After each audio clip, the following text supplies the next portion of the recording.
श्री कृष्ण गोविंद हरे मुरारी, हे नाथ नारायण वासुदेवा।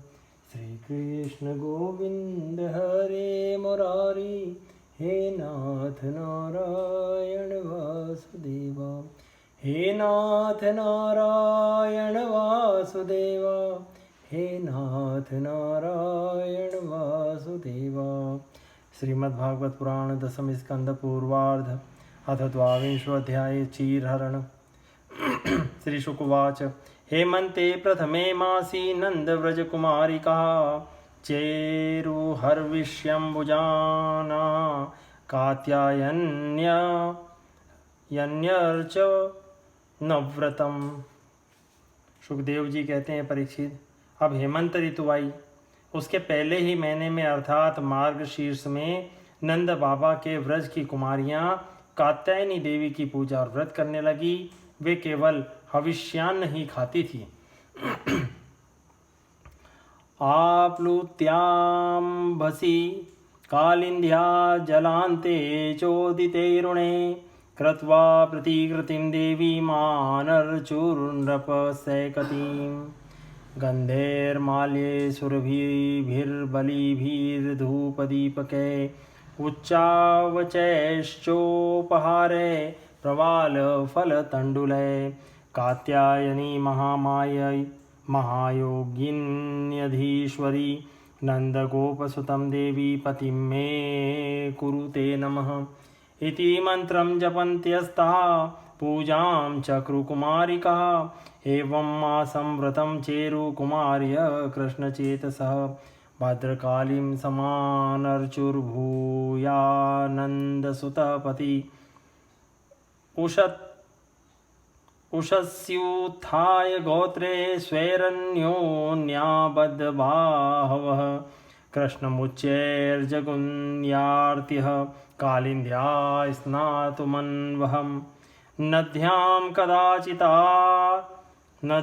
कदाचिदागत्य तीरे निक्षिप्य पूर्ववत् वासांसि कृष्णं गायन्त्यो विजृर्हुसलिले मुदा।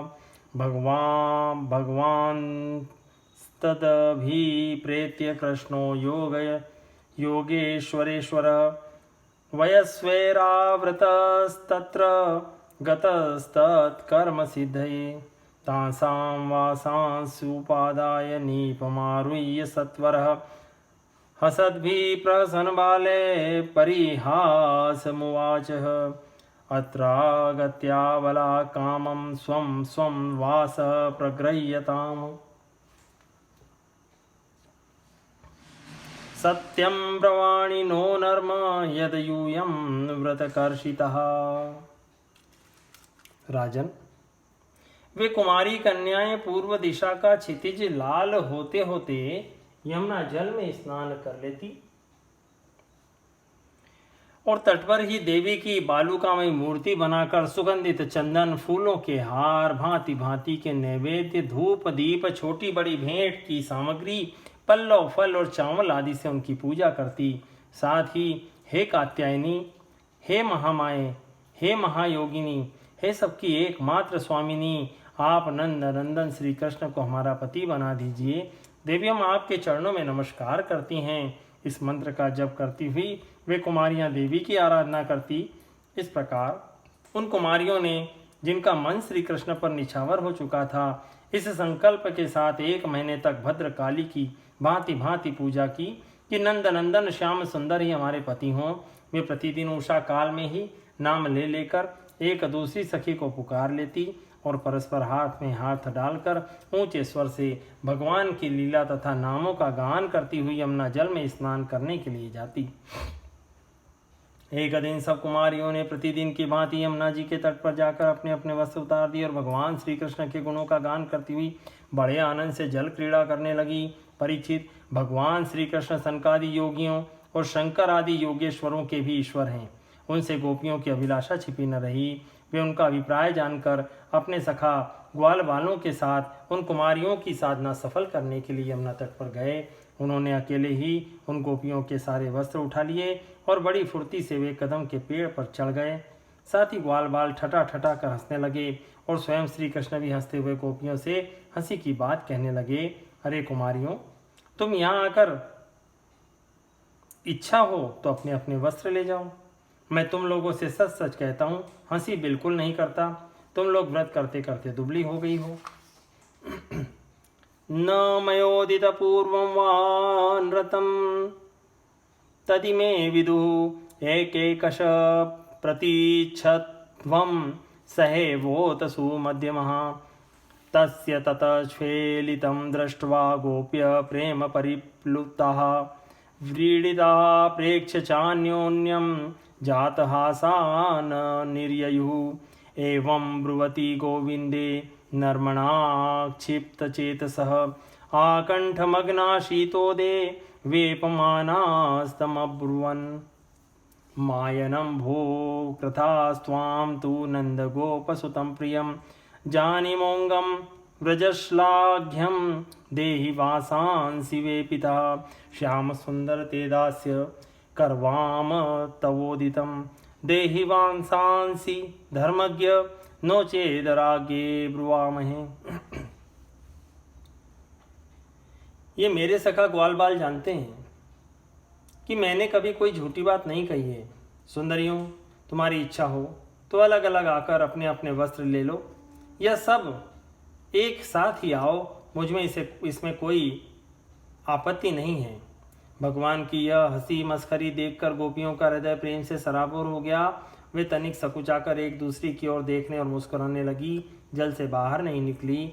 जब भगवान ने हंसी हंसी में यह बात कही तब उनके विनोद से कुमारियों का चित्त और भी उनकी ओर खिंच गया। वे ठंडे पानी में कंठ तक डूबी हुई थी और उनका शरीर थर थर काँप रहा था। उन्होंने श्री कृष्ण से कहा, प्यारे श्री कृष्ण, तुम ऐसी अनीति मत करो।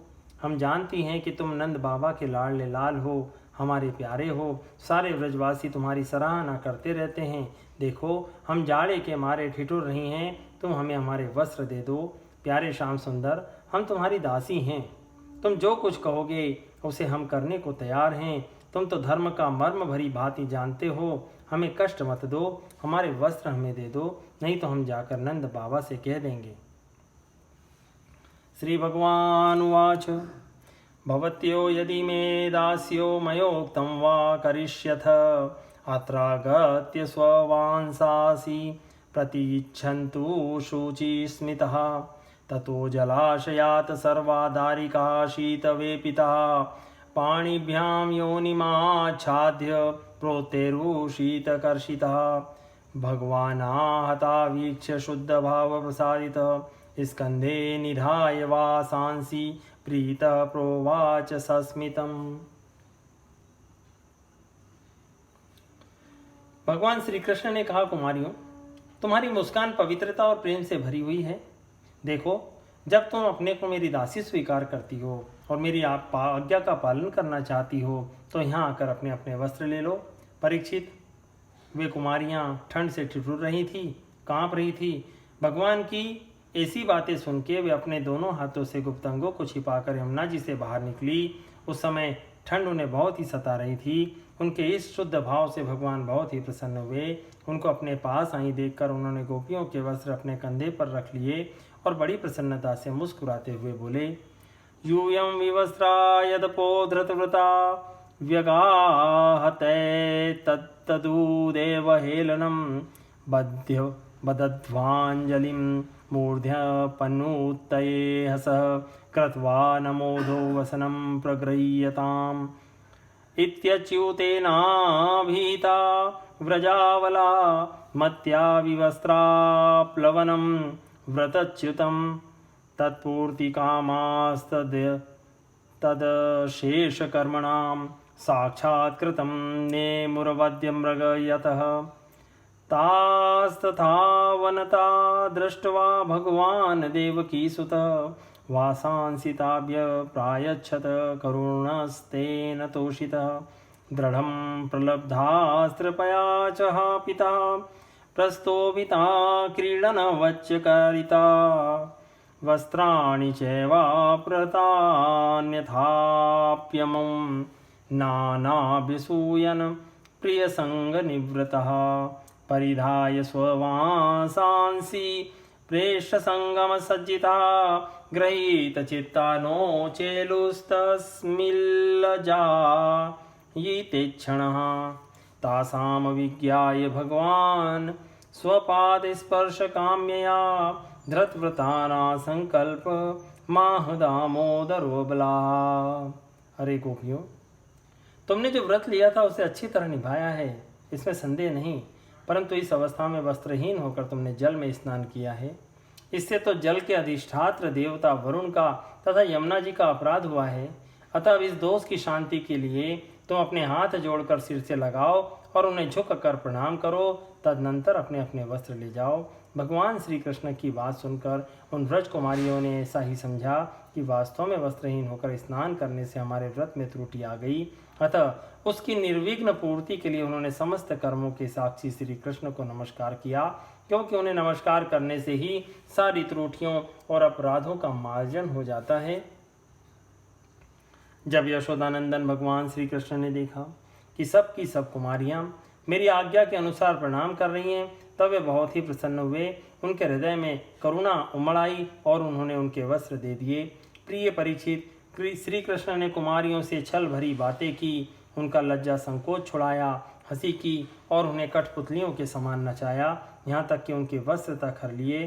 फिर भी वे उनसे रुष्ट नहीं हुई, उनकी इन चेष्टाओं को दोष नहीं माना, बल्कि अपने प्रियतम के संग से वे और भी प्रसन्न हुई। परीक्षित, गोपियों ने अपने अपने वस्त्र पहन लिए, परंतु श्री कृष्ण ने उनके चित्त को इस प्रकार अपने वश में कर रखा था कि वे वहां से एक पग भी न चल सकीं। अपने प्रियतम के समागम के लिए सचकर वे उन्हीं की ओर लजीली चितवन से निहारती रही। भगवान श्री कृष्ण ने देखा कि उन कुमारियों ने उनके चरण कमलों के स्पर्श की कामना से ही व्रत धारण किया है और उनके जीवन का यही एकमात्र संकल्प है। तब गोपियों के प्रेम के अधीन होकर उखल तक में बंध जाने वाले भगवान ने उनसे कहा, संकल्प विदित साधव्यो भवती नाम मदर्चनम मयानुमोदित सोऽसौ सत्यो भवितुमर्हति न मय्यावेशितधियां काम कामाय कल्पते भर्जिता क्वथिता धाना प्रायो बीजाय निश्यते याता बला व्रजं सिद्धा मयिमारस्यथ क्षपा यदुद्दिश्य व्रतमिदं चेरुरार्यार्चनं सती। मेरी परम प्रेयसी कुमारियों, मैं तुम्हारा यह संकल्प जानता हूँ कि तुम मेरी पूजा करना चाहती हो। मैं तुम्हारी इस अभिलाषा का अनुमोदन करता हूँ। तुम्हारा यह संकल्प सत्य होगा, तुम मेरी पूजा कर सकोगी। जिन्होंने अपना मन और प्राण मुझे समर्पित कर रखा है, उनकी कामनाएं उन्हें सांसारिक भोगों की ओर ले जाने में समर्थ नहीं होती। ठीक वैसे ही जैसे भुने या उबाले हुए बीज फिर अंकुर के रूप में उगने योग्य नहीं रह जाते। इसलिए कुमारियों, अब तुम अपने अपने घर लौट जाओ। तुम्हारी साधना सिद्ध हो गई है। तुम आने वाले शरद ऋतु की रात्रियों में मेरे साथ विहार करोगी। सतियों, इसी उद्देश्य से तो तुम लोगों ने यह व्रत और कात्यायनी की पूजा की थी। यहाँ उल्लेख आता है, क्षीरहरण के प्रसंग को लेकर कई तरह की शंकाएं की जाती है, अतएव इस संबंध में कुछ विचार करना आवश्यक है। वास्तव में बात यह है कि सच्चिदानंद घन भगवान की दिव्य मधुर रसमयी लीलाओं का रहस्य जानने का सौभाग्य बहुत थोड़े लोगों को होता है। जिस प्रकार भगवान चिन्मय हैं, उसी प्रकार उनकी लीला भी चिन्मयी ही होती है। सच्चिदानंद रसमय साम्राज्य के जिस परमोन्नत स्तर पर यह लीला हुआ करती है, उसकी ऐसी विलक्षणता है कि कई बार तो ज्ञान विज्ञान स्वरूप विशुद्ध चेतन परम ब्रह्म में भी उसका प्राकट्य नहीं होता, और इसलिए ब्रह्म साक्षात्कार को प्राप्त महात्मा लोग भी इस लीला रस का समास्वादन नहीं कर पाते।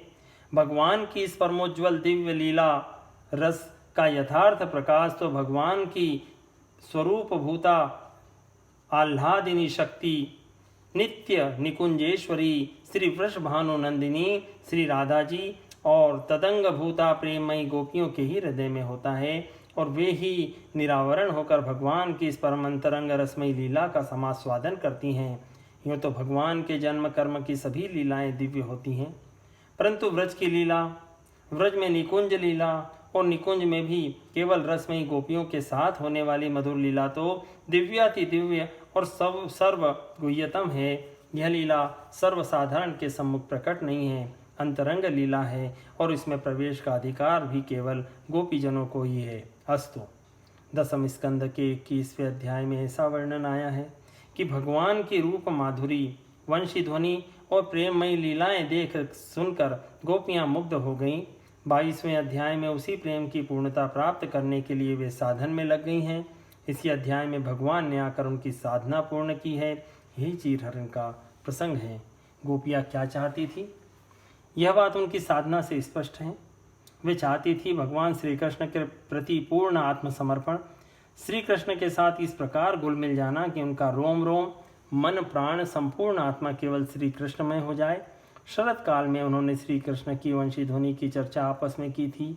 हेमंत के पहले ही महीने में अर्थात भगवान के विभूति स्वरूप मार्ग शीर्ष में उनकी साधना आरंभ हो गई। विलंब उनके लिए असह्य था। जाड़े के दिन में वे प्रातःकाल ही यमुना स्नान के लिए आती। उन्हें शरीर की परवाह नहीं थी। बहुत सी कुमारी ग्वाली ने एक साथ ही जाती।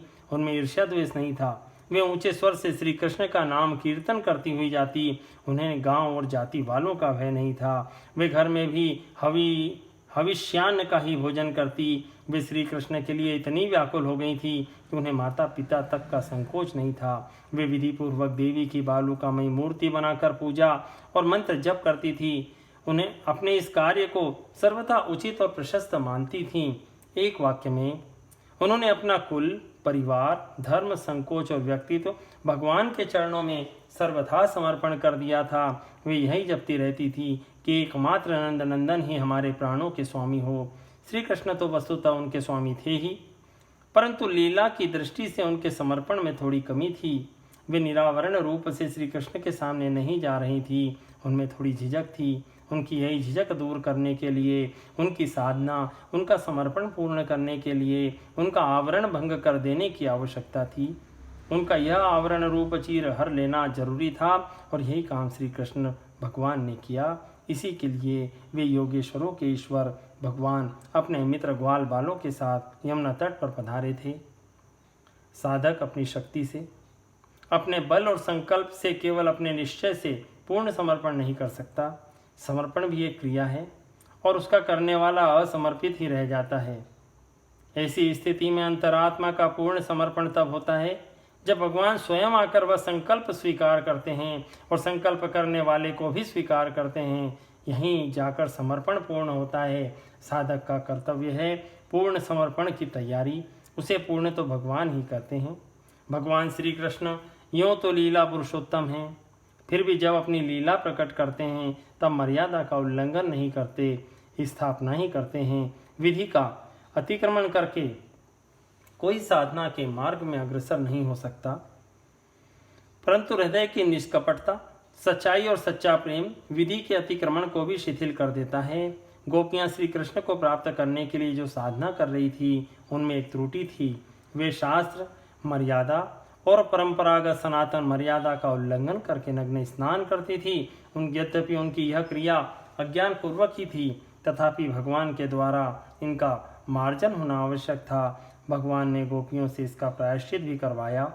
जो लोग भगवान के प्रेम के नाम पर विधि का उल्लंघन करते हैं उन्हें यह प्रसंग ध्यान से पढ़ना चाहिए और भगवान शास्त्र विधि का कितना आदर करते हैं यह देखना चाहिए। वैदिक भक्ति का पर्यवसान रागात्मिका भक्ति में है और रागात्मिका भक्ति पूर्ण समर्पण के रूप में परिणित हो जाती है। गोपियों ने वैदिक भक्ति का अनुष्ठान किया। उनका हृदय तो रागात्मिका भक्ति से भरा हुआ था ही, अब पूर्ण समर्पण होना चाहिए था। चीरहरण के द्वारा वही कार्य संपन्न होता है। गोपियों ने जिसके लिए लोक परलोक, स्वार्थ परमार्थ, जाति कुल, पुरजन परिजन और गुरुजनों की परवाह नहीं की, जिनकी प्राप्ति के लिए ही उनका यह महान अनुष्ठान है, जिनके चरणों में उन्होंने अपना सर्वस्व निछावर कर रखा है, जिनके निरावरण मिलन की ही एकमात्र अभिलाषा है, उन्हीं निरावरण रसमय भगवान श्री कृष्ण के सामने वे निरावरण भाव से न जा सकें, क्या यह उनकी साधना की अपूर्णता नहीं है? अवश्य है। और यह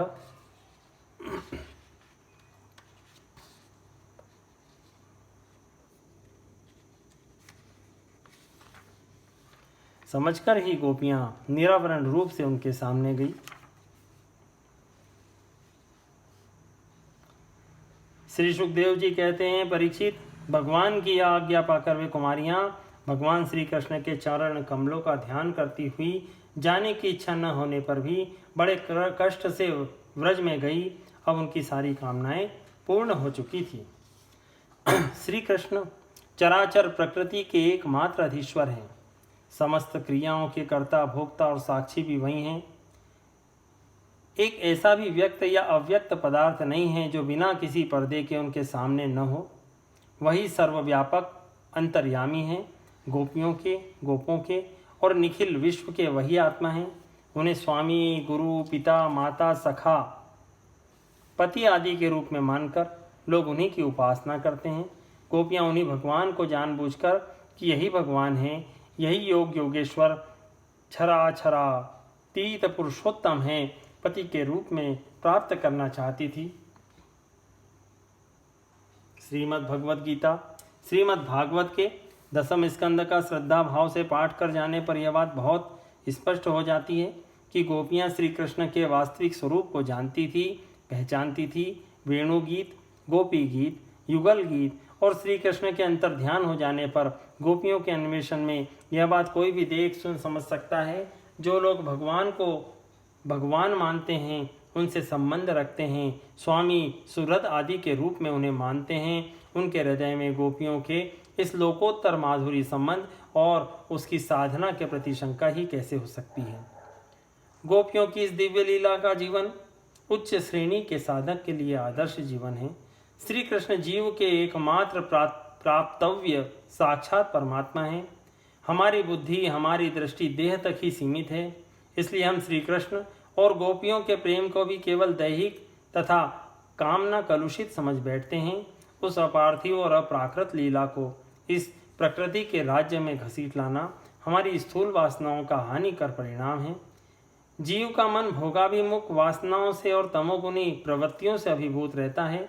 वह विषयों में ही इधर से उधर भटकता रहता है और अनेक प्रकार के रोग शोक से आक्रांत रहता है।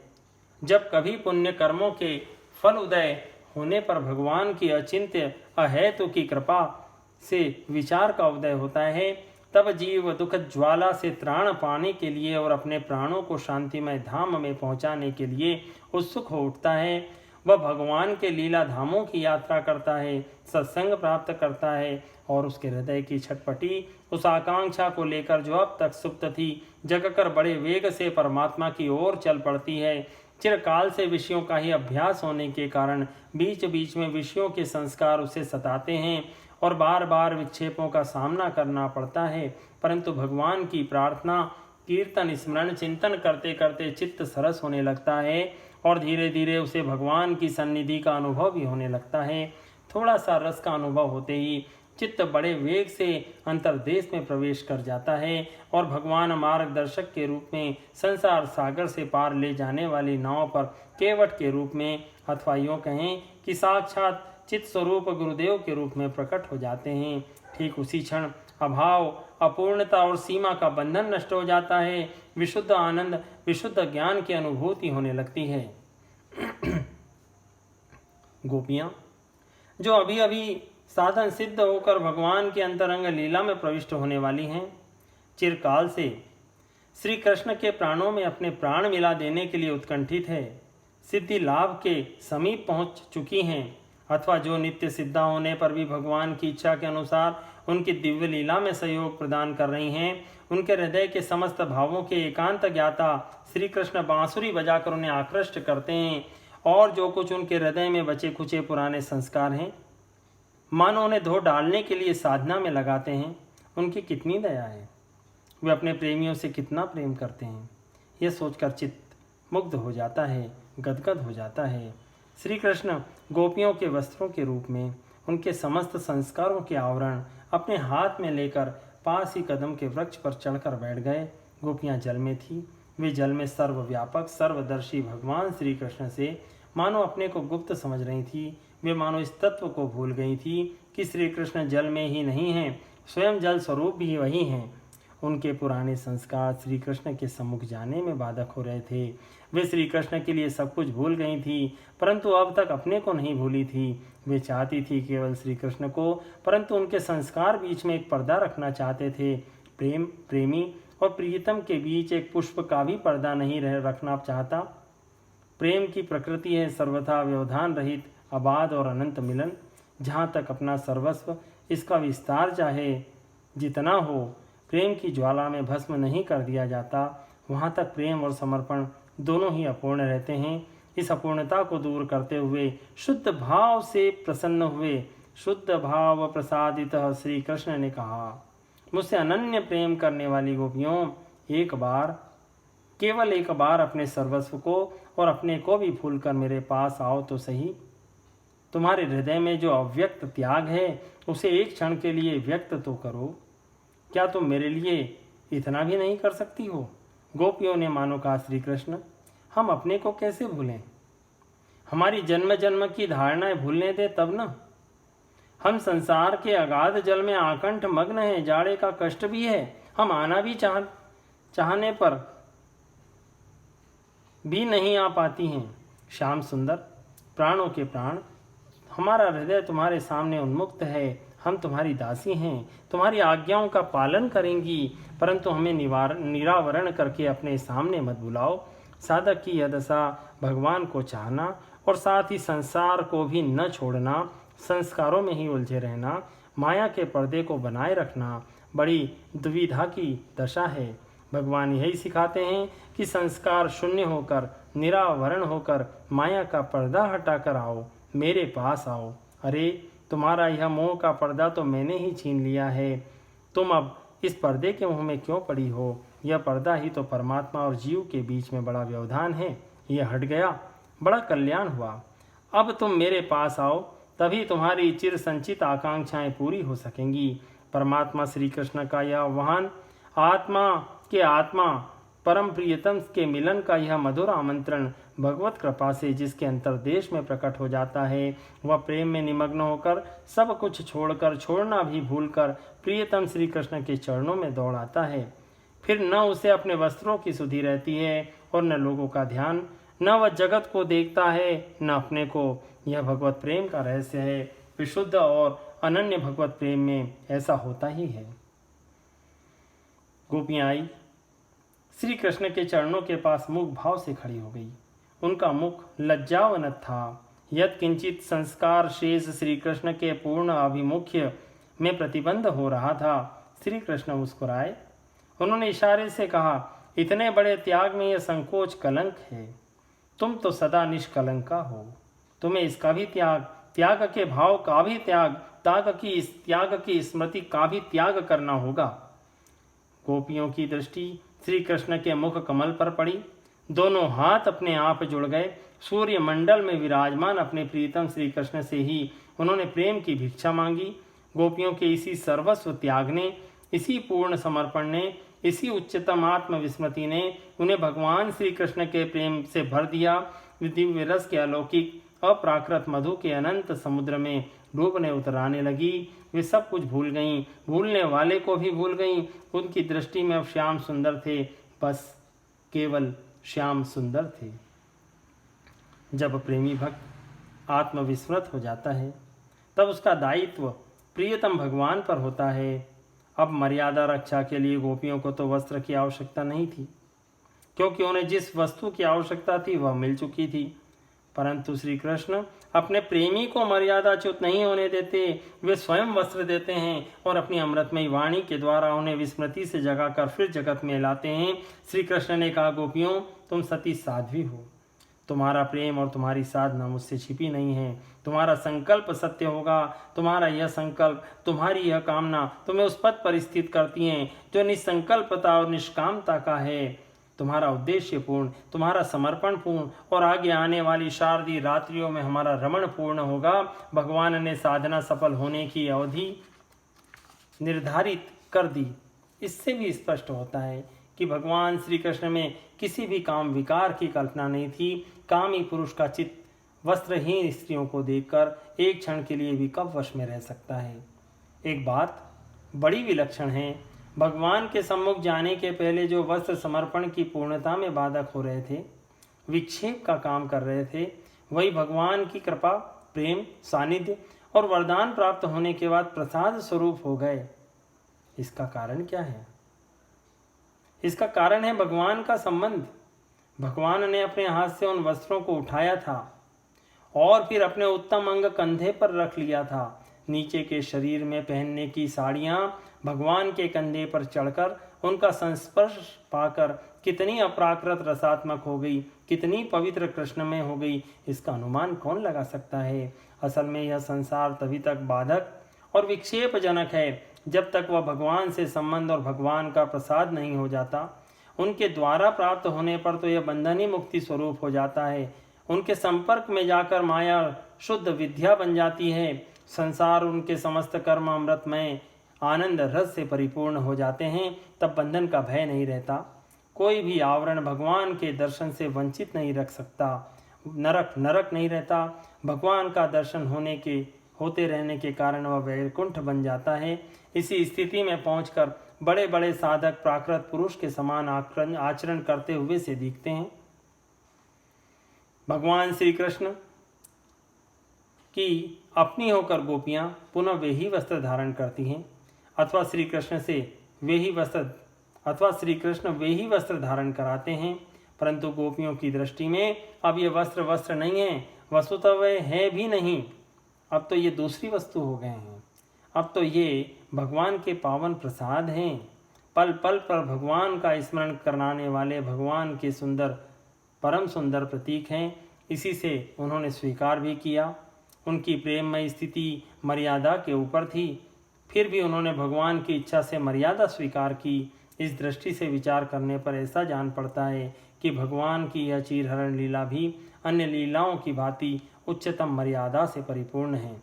भगवान श्री कृष्ण की लीलाओं के संबंध में केवल वे ही प्राचीन आर्ष ग्रंथ प्रमाण हैं जिनमें उनकी लीला का वर्णन हुआ है। उसमें एक भी ऐसा ग्रंथ नहीं है जिसमें श्री कृष्ण की भगवत्ता का वर्णन न हो। श्री कृष्ण स्वयं भगवान है, यही बात सर्वत्र मिलती है।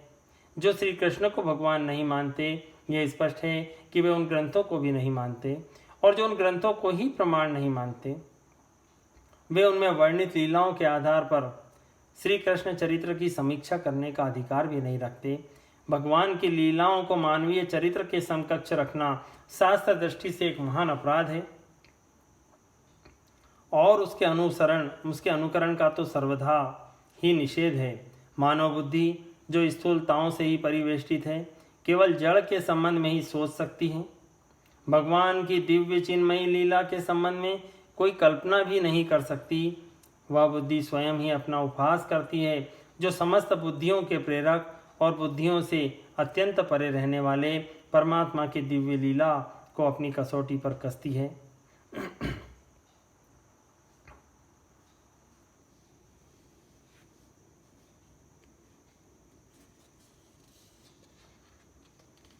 अथ गोपे परिवृत्तो भगवान् देवकीसुतः वृन्दावनाद्गतो दूरं चारयन् गासाग्रजः निदाघार्कातपेति तिग्मे छायाभिः स्वाभिरात्मनः आतपत्रायितान् वीक्ष्य द्रुमानाः व्रजोकस ते स्तोककृष्ण हे अंशो श्रीदामन सुबलार्जुन विशालर्षभ तेजस्विन देवप्रस्थ वरूथप पश्यते तान् महाभागान् परार्थे कान्तजीवितान् वातवर्षात् पाहिमान् सहन्तो वारयन्ति नः अहो येषां वरज्जन्म सर्वप्राण्युपजीवनं सुजनस्येव येषां वे विमुखा यान्ति नार्थिनः पत्रपुष्पफलच्छाया मूलवल्कल दारुभिः गन्धनिर्यासभस्मा स्थितो मे कामान् वितन्वते एतावजन्म साफल्यं देहिनामिह देहिषु प्राणैरथैर्धिया वाचा श्रेय एवाचरेत सदा इति प्रवालस्तबकफल पुष्पदलोत्करे तरुणां नम्रशाखानां मध्येन यमुनां गतः। तत्र गापाययित्वाप सम्रष्टा शीतला शिवा। ततो नृप स्वयं गोपा कामं स्वादुपपुर्जलं। तस्या उपवने कामं चारयन्त पशून् नृप। कृष्ण रामावुपागम्य क्षुधार्ता इदम अब्रुवन्। प्रिय परीक्षित, एक दिन भगवान श्री कृष्ण बलराम जी और ग्वाल वालों के साथ गौएं चराते हुए वृंदावन से बहुत दूर निकल गए। ग्रीष्म ऋतु थी, सूर्य की किरणें बहुत ही प्रखर हो रही थी, परंतु घने घने वृक्ष भगवान श्री कृष्ण के ऊपर छत्ते का काम कर रहे थे। भगवान श्री कृष्ण ने वृक्षों को छाया करते हुए देख स्तोक कृष्ण, अंशु, श्रीदामा, सुबल, अर्जुन, विशाल, ऋषभ, तेजस्वी, देवप्रस्थ और वरुथप आदि ग्वाल बालों को संबोधन करके कहा, मेरे प्यारे मित्रों, देखो ये वृक्ष कितने भाग्यवान हैं। इनका सारा जीवन केवल दूसरों की भलाई करने के लिए ही है। ये स्वयं तो हवा की झोंके, वर्षा, धूप, पाला सब कुछ सहते हैं, परंतु हम लोगों की उनसे रक्षा करते हैं। मैं कहता हूँ कि इन्हीं का जीवन सबसे श्रेष्ठ है, क्योंकि इनके द्वारा सब प्राणियों को सहारा मिलता है, उनका जीवन निर्वाह होता है। जैसे किसी सज्जन पुरुष के घर से कोई याचक खाली हाथ नहीं लौटता, वैसे ही इन वृक्षों से भी सभी को कुछ न कुछ मिल ही जाता है। ये अपने पत्ते, फूल, फल, छाया, जड़, छाल, लकड़ी, गंधर, गोंद, राख, कोयला, अंकुर और कोंपलों से भी लोगों की कामना पूर्ण करते हैं। मेरे प्यारे मित्रों, संसार में प्राणी तो बहुत हैं, परंतु उनके जीवन की सफलता इतने में ही है कि जहाँ तक हो सके अपने धन से, विवेक विचार से, वाणी से और प्राणों से भी ऐसे ही कर्म किए जाएं जिनसे दूसरों की भलाई हो। परीक्षित, दोनों ओर के वृक्ष नई नई कोंपलों, गुच्छों, फल फूलों और पत्तों से लद रहे थे। उनकी डालियां पृथ्वी तक झुकी हुई थी। इस प्रकार भाषण करते हुए भगवान श्री कृष्ण उन्हीं के बीच से यमुना तट पर निकल आए। राजन, यमुना जी का जल बड़ा ही मधुर, शीतल और स्वच्छ था। उन लोगों ने पहले गौओं को पानी पिलाया, इसके बाद स्वयं भी जी भरकर स्वादु जल का पान किया।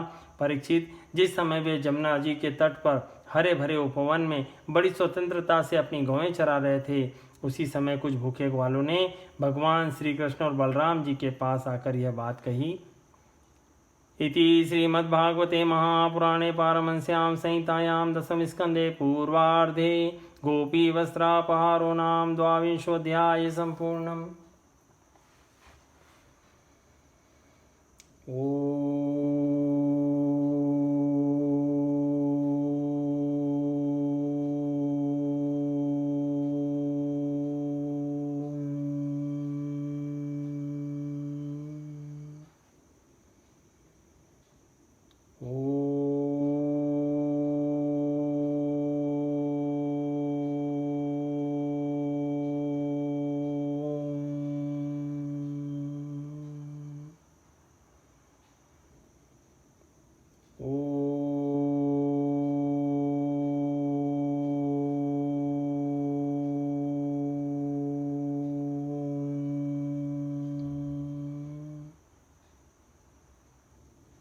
श्री कृष्ण गोविंद हरे मुरारी, हे नाथ नारायण वासुदेवा। श्री कृष्ण गोविंद हरे मुरारी, हे नाथ नारायण वासुदेवा। हे नाथ नारायण वासुदेवा, हे नाथ नारायण वासुदेवा।